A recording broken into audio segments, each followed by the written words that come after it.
What you got coming out this year? I can't. You can't tell. You can't tell. I know it's a weird thing. Like it's a weird thing. When like is coming out? I think the first thing is coming out in March. Okay, so I'm not gonna air this till after March. You can tell. I'm not. You really not going. Okay, I'm never. No, I did a. I actually don't know which one, so I can't do it. I can't tell you which one. Tony's a cute, my love is pure. Tony's a cute, my love is pure. Show your love for Taquita Love. Comedy is cute. What's up, Rick Jackson? What's up, Taquita Love? So I met you on the set of Park Acrobats. That's actually showing on Amazon Prime. Right. You didn't talk to me. I didn't know you. You didn't talk to me. This is why I didn't know you first, and for two, Meredith Jackson, who was the writer, director, all of it, star of that show, the series. She was like, "Oh, there's another comedian that's on the show," and like and I was looking forward to knowing who the person was. And when I got on set, I was like, I don't know him. And then when I thought about it, it was like comedian, comedic actor, improviser, sketch writer. Those were all the umbrellas that you fall under when it came to comedy. Right. But as a stand-up comedian, I didn't know you as a stand-up. And I think that I maybe encouraged you to do stand-up. You did. Like I dabbled on it like kind of like a few times back in the day, over the course of my 15 years of doing comedy. I kind of like messed with it a little bit. But like it was you were just like, hey, you need to do it. I was like, but actually it was just an email and you were like, hey, do you want to do my show at Flappers? And I was like, I don't do stand up. She said, but you funny. Yeah. And 100 people have told me that, like probably more than 100 people. But you would for some reason when you said it, it stuck. And I was like, I got that kind of power. You got that kind of power. It stuck. No. So I did my first ever show that I booked was yours, and it was great, and I appreciate it to this day. No problem. I thank you for that. You put me on. And so but I mean, for the most part, it's just been kind of sketch, improv, all kinds of stuff. And you be killing it. Oh, thank you. I saw you. I was watching Netflix. Was it Netflix? Any show. I see you on so many shows, but I think I remember I was watching TV in the middle of the night, watching How I Met Your Father. Oh, yeah. And then I saw you, and I was like, that is the homie. and then when I looked into it, I realized that, well, actually, when I came to your house and you helped me do self-tape, this is my go-to self-tape person because you be booking stuff. Yeah. Gang. You be booking, and I'll be like, I got an audition. I don't want to. You be like, Queek, come over here, get you right. We'll knock this out. But when I met with you the first time after you helped me with an audition, I learned all the stuff that you did. Why don't you give us a rundown of your cameos, or maybe your top 5, the ones that you like the most of as a comedic actor, on what you've been in. Yeah. I've been in this game. This should be my 10-year anniversary. 10 years. Congratulations. Thank you. Most recently, I was on an episode of Home Economics on ABC. Okay. From Scratch on Netflix. Yes. The Zoe Saldana TV series. I also was in. I'm trying to name stuff that hasn't come out yet because it's kind of like weird sometimes. What are the things that you're most proud of? How I Met Your Father was a great. I loved it. A lot of people saw that. Loved it was a great scene. I had a couple scenes in that one. In one episode, it was great. Show had a lot of buzz behind it, so that was probably my top. I also did when I was living in Atlanta. I did an episode of a show on BET called American Soul. Okay, I worked on that for an episode, and I got. What part did you play? I played a guy named Fred Wesley, who was a member of James Brown's band. It was kind of a big show for them. It was during their second season. I think COVID kind of messed up their production, so I don't think the show's coming back. But Darius McQuarrie, who I grew up watching, Eddie Murphy. Yes. I mean Eddie Winslow from Family Matters. Was in the episode. Big Boy from Outkast was in the episode. Yeah.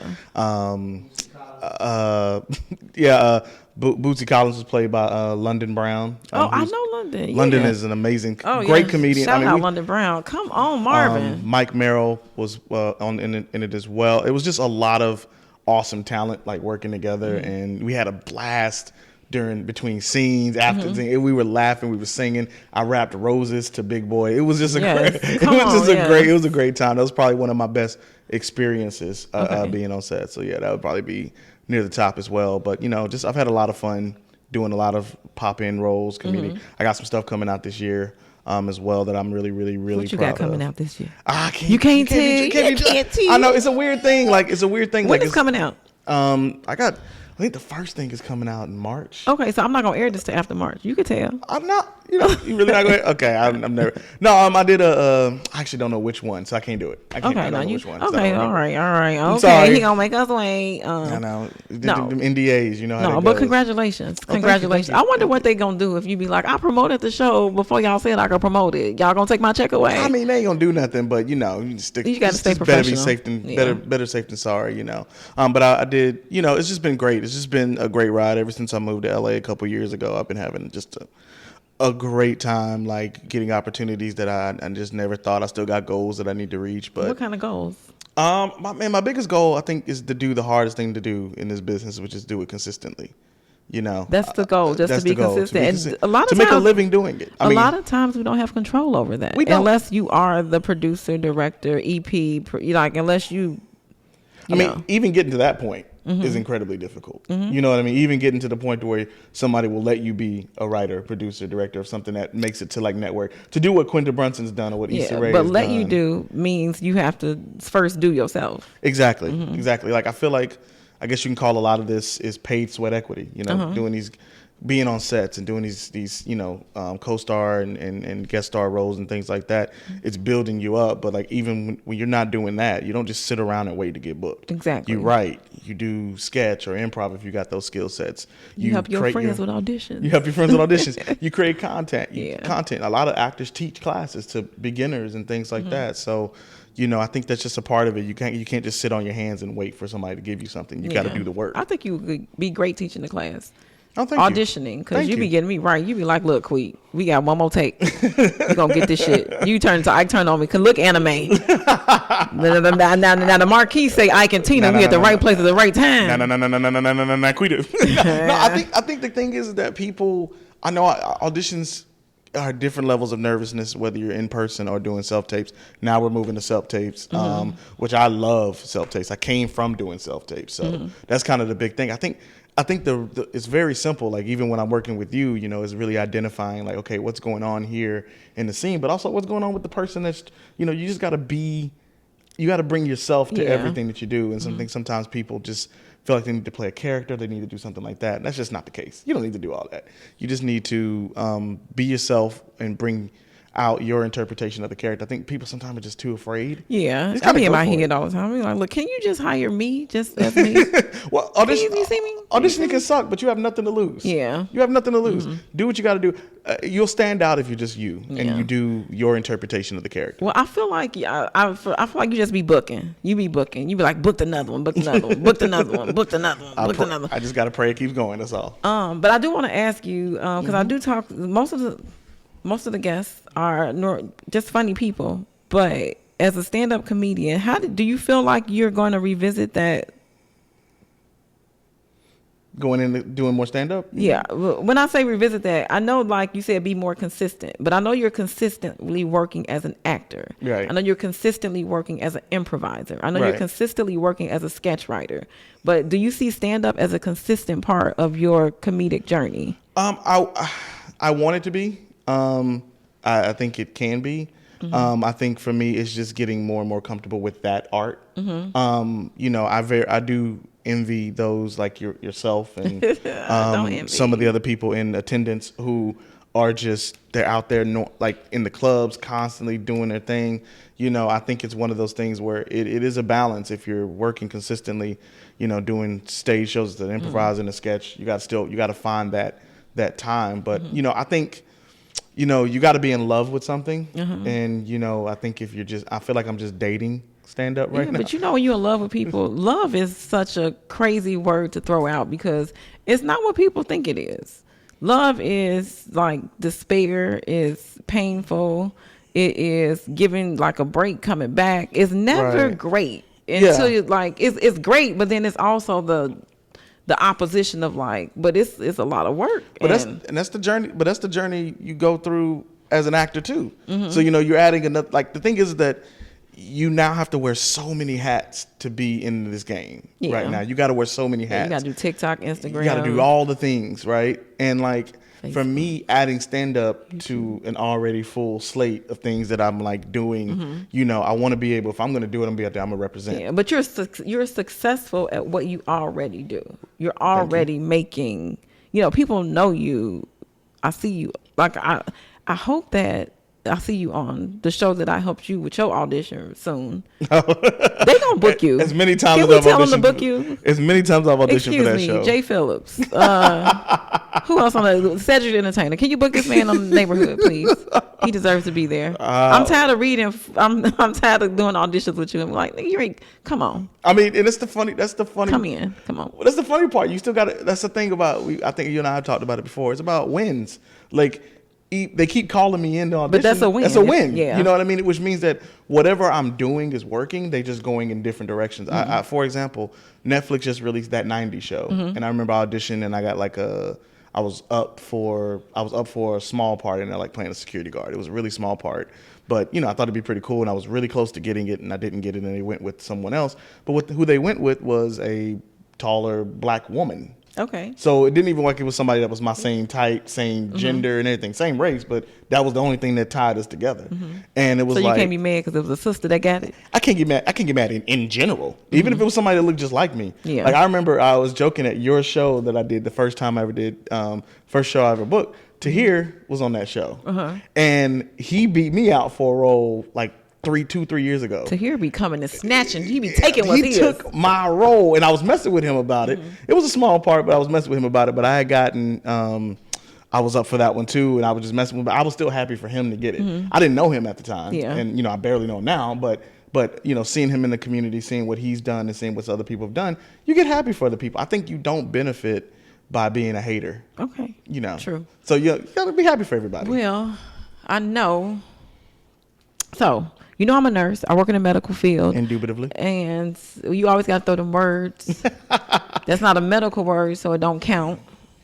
I don't count. I can't say indubitably. So if somebody's like, hey, I think I got a herniated disc. Indubitably. Well, I want them to say yes or no. What did they say indubitably? Though? Okay, I got you. Thank you. Same thing. I got you. But so do you have any, this show is about medical mishaps or medical. It is. Damn. Share a medical mishap. I didn't read the email. I know you did. That's why I'm telling you now. I read the email. I read the email. You read it. I always read. Don't nobody else read. I read emails. I promise. Okay. So tell me about the time you had a crazy instance at a hospital or like an instance with a medical situation. So I've only been to the hospital like twice for something that I broke, and I broke the boxer's fracture. I punched a door in college, and anger management, huh? I didn't have to go to anger management, but I punched like this 100-year-old oak door. How you know how old the door was? Because that's called commitment. No, because we always talk about how the building was like a historical building on my campus, and I got so mad at. Why were you mad? I got mad at my 100-year-old teacher. And since I couldn't hit my 100-year-old teacher, I had to hit my 100-year-old door. Why were you mad at that 100-year-old teacher? So, of course, I have a tendency to run my mouth, right? Okay. But I had made a commitment to myself in his class because he kept targeting me to not say a word, and so I didn't speak. And then at one point, we were watching some video in class that one of the students had made, and then somebody on my side of the table, because it was this long table, said something. And then when they said something, he looked down at me and said, he paused the video and was like, I don't want you to say another word in my classroom. And even some of my other classmates, like, he didn't say anything and he didn't want to hear nothing. But he ain't know no better. It didn't matter to me. He probably needed glasses. He probably needed hearing aids. He probably didn't know where he was at. He knew enough to know thought that I said something. And I just took it, right? I just took it. But we had like 20 minutes left in class. I was just stewing. I was stewing. I was just sitting here just like, man. I wanted to punch him so bad. I was so mad because he disrespected me. Okay. And he disrespected me. I sat across from a girl I thought was cute, and he disrespected me. Okay, the girl. Okay, so that you see, you skipped all over that because that make a whole nother difference. I'm like, he fracturing his hand over. Be quiet. Yeah, I mean, but it was embarrassing, man. He shut me down without even me doing anything to be shut down for. Okay, did you get the girl? No, never got the girl. You should. We became good friends, but I never got. You should have punched him. You would have got the girl because girls are like bad boys. I don't know if I punch a 100-year-old Well, hey, if you're going to punch something, hey, what you want to take the door out? Or that man was probably done anyway. Well, the door can't punch me back. There's still a chance that 100-year-old professor could have hit me back. But I got so mad, and when we got out of class, even I think it was her and one other girl was like, "Why don't you just go talk to him and tell him it wasn't you?" I was like, "Nah, I'm good." And I'm walking down the stairs, and I'm just stewing even more. So this is 20, 30 minutes of being built up. And then I don't know what it was. The door just looked at me. I looked at the door.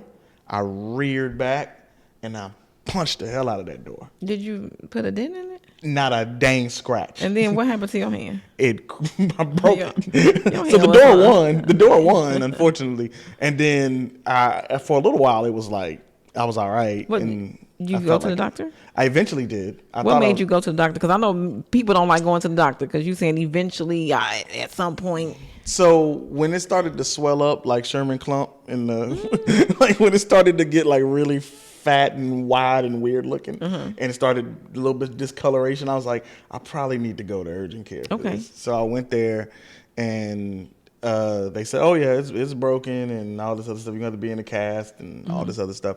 But it was really weird because I was a PA that was dealing with me. For those not in the medical field, that's a physician's assistant. Yeah, everybody know by now because they do everything now. Okay, I was if hoping. you 2023, if you go to the emergency room, you will see a PA. But I didn't want them to think it was a production assistant. You know, you might have some artists watching the show. You know what I mean? But and then he was doing this he was a really weird guy, and I sat on the table, he sat in front of me, and he was just like, "Well, I swear to you, a true story," and it was the weirdest, weirded me out to this day. He said, how did this happen? I said, I got upset and I punched the door. He was like, he had this clamp. He grabbed this clamp thing. And he was like, well, the next time you even think about doing that, just think about this clamp right here, right on your penis, and squeezing on it. It'll stop you from wanting to hit a door. And I'm just like, really? That was his advice? That was his literal advice. He was Why he tell you that? And you was... He was a weird man. I don't know who. I just wanted him to get away from me as fast as possible. He helped me, whatever. The first part, the nurse finished up, but we were the only ones in the room, and it was just a really weird. Okay, well, he was a weird cat. I mean, I know you. I know you work with some weird cats. Sometimes you are so genius in one area that you lack skills in other areas. So I would just say maybe the social cues wasn't there. Yeah, but he got your hand right. You back to yeah. I mean, I'm healthy. It took about like 8 weeks. Yeah, how was the cast situation? Because I know the cast they smell like sewage. Well, first it was that skin. It was annoying because what they did first was that they put the cast on, but they had my fingers like up, like it wasn't like my finger, so I couldn't use this hand like at all. My thumb was out, but my fingers were inside the cast. That was what it started out as, and I had to wear that for like 4 weeks. I went back to the doctor, and then they finally gave me one that was wrapped around my hand. But when they took that first one off, that's death. It smelled like death. It smelled like dead bodies. Felt so unpure. Yeah, and at that time I was a pure as and don't nothing work. I was a pure person at that time. No, I hadn't touched women. Of a cast? I mean, you only had because of what? No, in general, I was a pure person at that time. So I felt unclean. I felt unpure. Shut up. You know what I mean? I never. You want no unclean because of no cast. I was. I know some stuff will make you unclean, like an STD. That'll make you unclean. Not no cast. You can get down with a cast. I thought I see. Okay. One of my exes had a cast. Oh, I was just about to say you wanted. Okay. Okay. But one of my exes, he had a cast, and it was so embarrassing because, like, it stank. Period. It'd be like I don't care how many showers you take. I don't care what you spray up under there. I don't care what you wrap around it. You smell bad at all times. I did the best. You do. Like, who gonna lay next to that? I had a girlfriend at the time too, which was also weird. Like, she still accepted me, but he had a girlfriend too. Yeah, he wanted me to nurse that shit. I was like, I'm off the clock. You gotta find somebody else. Get somebody else to do it. That's what I was like. I mean, I wish you could. And I try to describe the smell to people. All you can say is just, you know it when you smell it. That's what funky death. Yeah, it's funky death. But are we? Quick did question. It itch? It did sometimes. Yeah, okay. Of course. Yeah, I'm rulers, pins. That's why it's got stanky because you put something up in there, something foreign. I don't know what. I don't know what. I was scared that I was gonna lose a pin in it one time. I was like really nervous. I was trying to. That'd be that weave itch. That'd be that itch that scratch. Where you which was, if you want to know what scratching a weave feel like, hair weave. it is probably equivalent to that itch under that cast. Well, another element of that at that time too, I had single braids, so I know what the. I can't see you with the braids. I got to show you a picture. I look good though. I look good. He like, what's my thing? But quick question, medical question for you, real quick. Aren't we supposed to call STDs STIs now? I don't know. You know what they is. I ain't supposed to be talking about me, but I'm sorry. I have nurse friends that when we go on vacation, they already have the dosage of antibiotic that it takes to have a good time. You feel me? So it's like we ready. We coming home, then don't nobody know that we. You feel me? That I said nursing friends. That's not me. But yeah, that's what they got medication for. That scares me, man. That scares me. Turn up, go have fun. When women talking about going on vacation like that, I know y'all don't get up there just having girls. Girls trip scared me. I think it is what it is. But back, I don't know how we digress to STDs, STIs. I had a question. I don't have one. Question. You don't. I currently do not have one. Okay, well, we good. So Brick Jackson. What's up?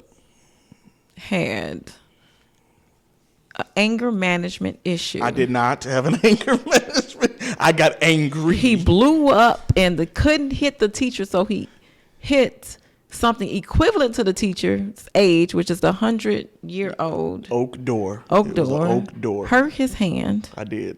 Had a cast. I did. Had a funky ass hand. Funky. And lived to tell the story. I lived to tell the story. Come on now. Okay, your hand working. Because you out here in these streets, you in these movies, you in these TV shows. Right. Let the people know where they can find you.